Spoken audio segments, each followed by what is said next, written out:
E aí, meu querido, tranquilo? Felipe aqui na área, seja bem-vindo ao canal aqui da Projetistas Academy e vamos obter conhecimento novo hoje, conhecimento rico, que com certeza vai agregar muito na sua vida, caso você queira trabalhar com projetos e também na área da engenharia. E nós estamos estudando a segunda aula da série Ciência e Engenharia dos Materiais. Nós estamos fazendo um estudo profundo sobre esse tema e tentar compreender como que a gente pode melhorar profissionalmente, obtendo conhecimento teórico, que até mesmo você aprende aí na faculdade, só que é difícil, né, você trazer esse conhecimento, tudo que você vê em sala de aula realmente para a prática. Então, meu amigo, vamos lá, vamos para cima, se inscreva aí no canal e o link da aula anterior. Inclusive, deixa eu fazer uma leve lembrar você aqui, ó, nós falamos aí sobre as propriedades mecânicas dos materiais, o tetraedro dos materiais, expliquei um pouco das fases e agora nós vamos entender quais são as classificações dos materiais, porque nós falamos bastante que existe uma gama infinita, né, de estudos e também aplicações, porque materiais é uma área que envolve muito desenvolvimento. Às vezes você pode se envolver numa empresa, no tipo de projeto que vai acontecer o caso de desenvolver algum tipo de liga ou obter algo que não existe aí facilmente no mercado. E esse tipo de informação, de loucura, você só consegue mesmo desenvolver caso você já tenha aí um conhecimento legal sobre esse assunto. E vamos lá. Sobre a classificação dos materiais, uma coisa importante você entender que existe basicamente uma tríade, existem os principais, né? Que são os materiais metálicos, você já conhece qualquer tipo de metal, polímeros, que são plástico, produtos que a gente consegue obter através de algum tipo de processos e também de fontes específicas, e materiais cerâmicos, que eu posso trazer aqui como um bloco de construção, todo mundo já viu um desse. E os compósitos ou materiais compostos é basicamente a mistura de um ou mais material, tipo fibra de vidro. É a mistura de material cerâmico com polímero. Nós vamos ver isso com detalhe depois. E aqui, ó, sobre materiais metálicos. Os metais, nós podemos pensar que a combinação, ele é uma combinação de elementos metálicos. Se você pega a tabela periódica, a maioria dos materiais que nós temos lá, eles são materiais metálicos. Então nós temos um grande número de elétrons livres nos materiais metálicos. Essa informação é importante, nós vamos ter uma aula só sobre esse assunto, para você entender o que é a influência dos elétrons em movimentação ali, o que acontece com a estrutura desse material, o comportamento dele na hora de realmente colocar ele em prática, né, no processo mecânico. E as propriedades gerais alta tenacidade, eles são opacos, bons condutores elétricos e térmicos. Isso é muito verdade. Você pegar um cobre, por exemplo, ele é usado aí para fio. E se você esquentar um cobre de um lado, rapidamente o outro lado ele também aquece, porque ele tem uma alta propriedade térmica. Geralmente os aços eles são desse jeito. Resistência mecânica moderada a alta. Então, se você precisa de uma resistência para construir um prédio, para construir uma ponte, algum equipamento grande, é bem provável que você necessite de algum tipo de liga metálica para atender essa necessidade desse projeto. E um grande número de elétrons livre. Na verdade está sendo repetido aqui, né? Mas vale lembrar de novo porque é um negócio importante. Até parece difícil, né? Caramba, vai falar sobre elétrons, eu achei que material era material. Meu amigo, se você vê o quanto é interessante esse assunto, você vai pirar. E aqui, ó, eu tenho uma micrografia, é como se fosse uma foto aí no super zoom. E aqui eu tenho um ferro fundido. E eu tenho uma divisão desses materiais aqui, que na verdade não é nem materiais, é o mesmo material, porém nós encontramos ele em microestruturas diferentes, que são, ó, a região clara, tudo que você enxerga claro aqui é ferrita, a região marrom escura é a perlita, e os nódulos escuros é a grafita. Caramba, Felipe, que é isso? Pelo amor de Deus, eu nunca vi isso aí. Fica em paz, meu querido. A gente vai ter uma aula só sobre esse assunto, onde você vai entender as microestruturas dos materiais, principalmente os materiais metálicos. Você vai entender por que o aço inox ele tem um alto grau de resistência à corrosão. Por que que o aço inox é utilizado na indústria farmacêutica? Por que que o aço inox ele é usado aí para material cirúrgico? Por que que alumínio é usado para fazer porta, por exemplo, janela? Por que que o aço carbono a gente usa ele para fazer viga? Você vai perceber que cada material ele tem uma característica, e para entender essas características a gente precisa dar um zoom, um super zoom, fazer uma micrografia. Existem outros processos também, outras ferramentas que a gente utiliza para fazer uma análise aí de todo o composto do material. E lembre-se, na primeira aula eu te expliquei, essas primeiras aulas aqui desse material tem como objetivo te inserir dentro dessa matéria, desse universo, e aos poucos a gente vai se aprofundando e sendo mais específicos. Então a gente vai ter uma aula só sobre metais, uma aula só sobre essa questão da micrografia, entender como que funciona, uma aula só sobre ferrita, perlita, o que são esses nódulos escuros, como que você faz uma análise de uma imagem como essa para tirar conclusões. Tudo isso aí você vai ver, cara. Fique em paz. Cerâmicas. A composição dela é uma combinação de elementos metálicos e também não metálicos. A gente vai estudar aí vários tipos de cerâmicas que a gente tem disponível. Tipo de ligações. O caráter dela é misto iônico covalente. Ligações iônicas, só para a gente poder entender melhor isso aqui, porque geralmente a galera da química já entende logo de cara, da mecânica dá uma assustada. Ligação iônica é quando um átomo ele fornece um elétron para outro, eles se comunicam desse jeito. Agora, uma ligação iônica covalente, nós temos dois átomos e os dois eles compartilham o mesmo elétron. Existe um comportamento ali atômico onde a gente consegue determinar que aquele material é um material cerâmico. Vamos ver isso depois com calma também. Tipos de materiais: cerâmicas tradicionais, essa de barro, um vaso, por exemplo. Cerâmicas de alto desempenho, que é utilizado aí para a indústria mecânica, para fazer selo. Tem vários tipos de cerâmica aplicado para a área da engenharia mesmo. Vidro e vitrocerâmicas. Então, vidro é considerado um material cerâmico, e também cimento. Eu dei o exemplo lá do tijolo baiano. O tijolo baiano, esses materiais, eles são cerâmicos. Propriedades gerais: são isolantes térmicos. Se você pegar um exemplo aí para quem é mais novo, jovem, adolescente, narguile. Aquele topo do narguile lá, não sei o nome daquilo, é um material cerâmico. A pessoa coloca ali o negócio que vai fumar. E por que é um cerâmico? Porque ele mantém o calor ali. Existem panelas cerâmicas. Essas panelas cerâmicas, elas seguram melhor o calor dessa forma, distribui melhor o calor aí na comida.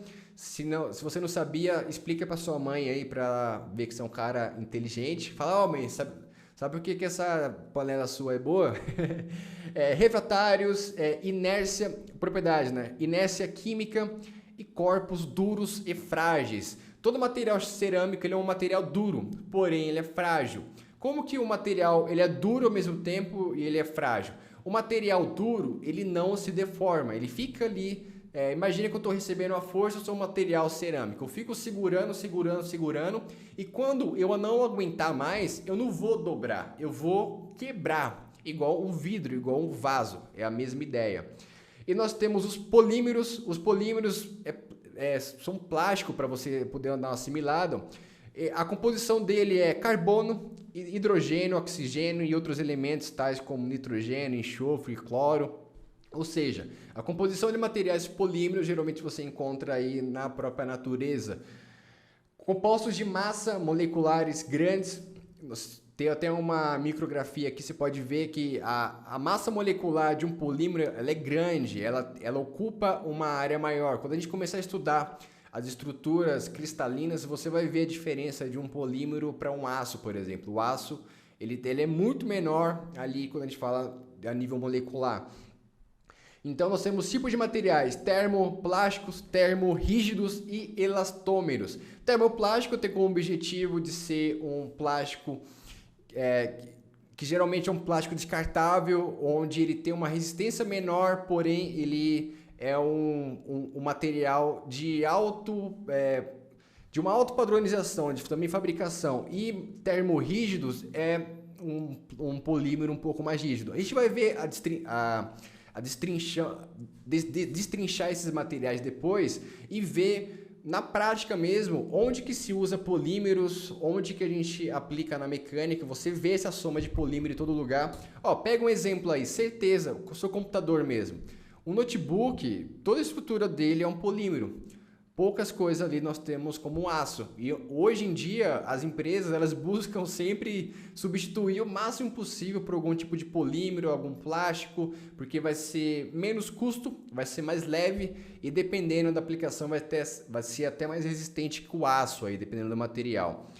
Propriedades gerais: baixa densidade, flexibilidade e facilidade de conformação. Se você pega um plástico, uma garrafa, facilmente você consegue manusear ela. Tenacidade, que é a capacidade de absorver energia. Se você pega uma garrafa PET, por exemplo, e dá um soco nela, você vai ver o quanto que ela é tenaz. Ela vai absorver aquele seu soco. Ela pode até ficar amassada, mas é bem difícil que você vai conseguir rasgar ela ali no soco. E geralmente pouco resistente a altas temperaturas. É uma característica do polímero, né? Se você pega aí uma garrafa PET, por exemplo, um isqueiro, você já abre um buraco nele e derrete. Então acaba sendo aí uma defasagem desse material. Aqui é uma micrografia de um PE. Você pode observar que a estrutura dele é em formato de cruz, de malta. Nós vamos fazer um estudo depois e entender como que a gente forma esse tipo de estrutura. Você vai ver que a aplicação da temperatura é muito importante, temperatura em função do tempo.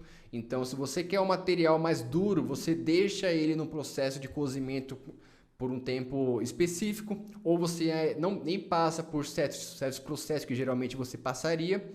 Então, tudo isso aí a gente vai ver com calma. Compostos são materiais onde a gente junta mais de uma propriedade, seja ela metálica, um polímero ou um cerâmico. Então a composição, nós temos sempre uma matriz, que é a composição principal, e nós temos um complemento, que é como se fosse um reforço para ele. Eu trouxe como exemplo aqui a fibra de vidro. Fibra de vidro nós temos como matriz a cerâmica, que é o vidro, e nós temos o reforço, que é um polímero, é algum tipo de polímero que faz ali a ligação. Você pode até ver aqui nessa micrografia, ó, você consegue visualizar a diferença dos corpos. Cara, se a gente tem essa visão a nível micro aqui, é um negócio muito doido. Até parece bactérias, né? Mas não, são as estruturas mesmo do material. Aí cada composto é um composto. São infinitos aí as possibilidades. Todo dia surge um composto novo. Não existe regra. Se existe uma necessidade, tem alguém desenvolvendo alguma coisa ali para atender aquele problema. Porque, ó, a engenharia dos materiais, ela tem como objetivo resolver problemas que a gente encontra nos projetos. Se você está trabalhando com um tipo de, por exemplo, estava desenvolvendo um termorregulador, que é uma máquina que ela aquece água e mantém uma determinada temperatura e também trabalha com vapor. E eu tinha duas máquinas, uma delas ia trabalhar com 80 graus e a outra ia trabalhar com 140 graus. E as duas têm algo em comum, elas vão trabalhar com água. A máquina que vai trabalhar com 80 graus, eu sei que a 80 graus a água está quente, mas ela não evapora. Então eu vou ter líquido ali dentro, vai ser um fluido. Eu vou ter uma bomba específica, uma tubulação específica, uma válvula específica que geralmente não vai me causar muito problema. Agora, quando eu for trabalhar com a máquina que vai operar a 140 graus, acima de 90 graus a água já começa a ferver e acima de 100 ela já evaporou. Então, quando a gente trabalha com uma máquina a 140 graus, já não é mais líquido, é vapor.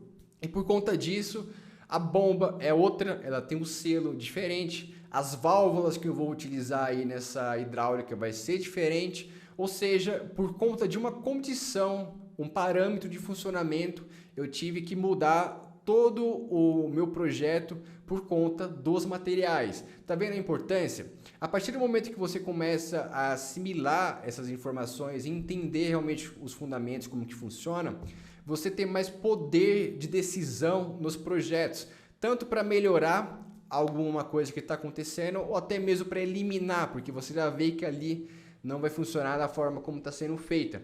E para você fazer isso é feeling. E uma frase que eu gosto muito é: o conhecimento amplia a vida, conhecer é viver, uma realidade que a ignorância impede de desfrutar. Ou seja, meu amigo, se você tem um sonho de ser um projetista, um engenheiro que trabalha na área, um profissional aí valioso, você precisa adquirir conhecimento. E não é só adquirir conhecimento não, tá? Senão é muito fácil você ficar lendo um livro, ficar estudando, fazendo uma obesidade cerebral, sendo que você não aplica isso no seu dia a dia. Então, uma dica que eu dou pra você: aplique tudo que você aprenda, cara. Que nem que seja estudando, explicando para alguém, passando essa informação para frente. Se você trabalha numa empresa e você vê que existe um pouco disso lá dentro, na prática, cara, cola nas pessoas, troca ideia com todo mundo, tente se envolver com outras áreas que não é a sua, para que você adquira conhecimento e cada vez mais tenha a possibilidade de crescer aí profissionalmente, como um ser humano também. Ó, um conselho para você: você almoça todos os dias com as mesmas pessoas? Comece a observar. É sempre o mesmo assunto, geralmente, as mesmas pessoas com os mesmos problemas. E se você está dentro dessa situação, desse ambiente, como você acha que você vai mudar? Cara, coloque uma meta para você, ó. 2 ou 3 vezes na semana eu vou almoçar com alguém que eu nunca conheci na empresa. Às vezes, sua empresa aí com 500 funcionários e você só almoça com os 2 Zezinho lá, que são seus brother. Cara, dá um tempo. Vai almoçar com o pessoal lá do almoxarifado, a galera do marketing, de vendas, da produção, e trocar ideia, cara, trocar ideia. As pessoas no dia a dia nas empresas, elas têm muita coisa para oferecer. Mas, por conta de ego, até mesmo de receio de chegar na pessoa e perguntar, você acaba perdendo bastante oportunidade aí. Então, meu amigo, se você gostou aqui dessa aula, é somente a aula 2, estamos estudando e aprendendo coisas novas, porque é sempre esse o nosso objetivo, né? Então deixa o seu like aqui, deixa o seu comentário, gostaria muito de saber aí como que está sendo esse aprendizado para você. É isso aí, vamos para cima e até a próxima.